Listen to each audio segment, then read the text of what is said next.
Assalamualaikum warahmatullahi wabarakatuh. Perkenalkan, aku Tiara Zarafi Ifada dengan NIM 241118149. Nah, aku berasal dari kampus 5 Universitas Negeri Surabaya. Nah, pada kesempatan kali ini, aku akan memaparkan tentang mencetak semua kombinasi yang mungkin atau print all possible combination of R in a given list. Nah, materi ini aku rangkum dari situs guru99.com dan cocok banget buat kamu yang lagi belajar algoritma rekursif. Next, kita lanjut ke slide berikutnya.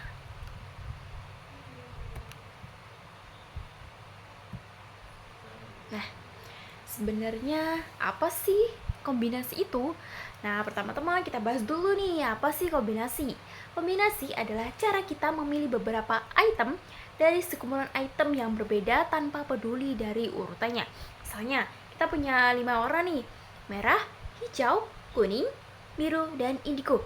Kalau kita minta untuk memilih 3, maka kombinasi seperti merah, hijau, biru, atau merah, kuning, biru itu dihitung beda, walaupun urutannya beda-beda. Nah, kita lanjut ke slide berikutnya ya. Kompleksitas kombinasi. Nah, setiap kali kita mencoba membuat semua kombinasi dari R item dalam N item, jumlah total kombinasi yang bisa kita hasilkan itu dinyatakan dengan notasi NCR. Nah, secara komputasi, proses ini butuh waktu dengan kompleksitas O atau NCR, artinya makin besar nilai N dan R, maka banyak kombinasi yang harus diproses juga.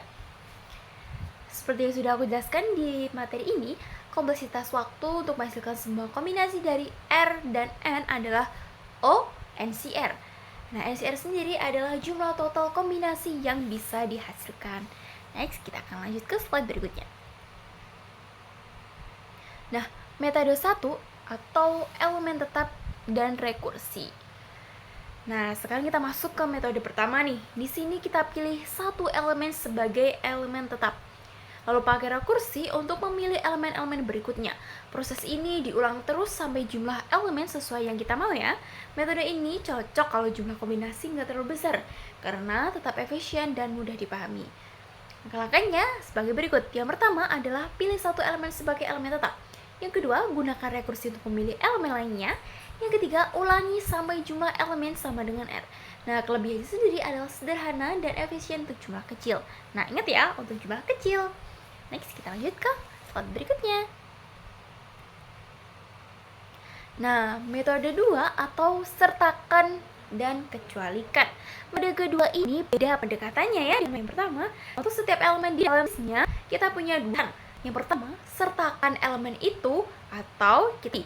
Nah, dengan cara ini kita bisa membentuk pohon rekursi yang mencakup semua kemungkinan kombinasi. Nah, ini kayak logika yes or no untuk setiap elemen sih. Menarik kan? Lanjut kita ke slide berikutnya. Contoh output kombinasi.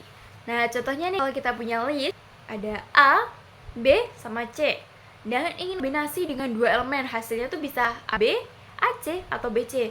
Urutannya nggak penting sih, yang penting kan isinya beda-beda, bener nggak? Menangani kombinasi duplikat.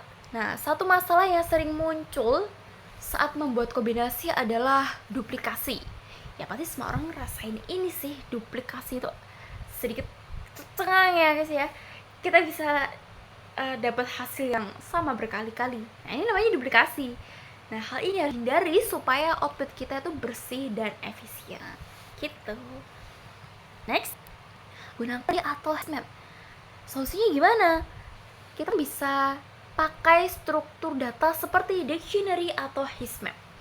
Setiap kali kita buat kombinasi, kita cek dulu nih, apakah kombinasi itu udah pernah disimpan atau belum. Kalau belum, baru kita simpan dan kita tampilkan. Nah, dengan begitu, kita bisa pastikan semua kombinasi yang dicetak adalah unik. Demikian materi yang aku dapat paparkan pada kesempatan kali ini. Semoga materinya bermanfaat dan sampai jumpa. Assalamualaikum warahmatullahi wabarakatuh.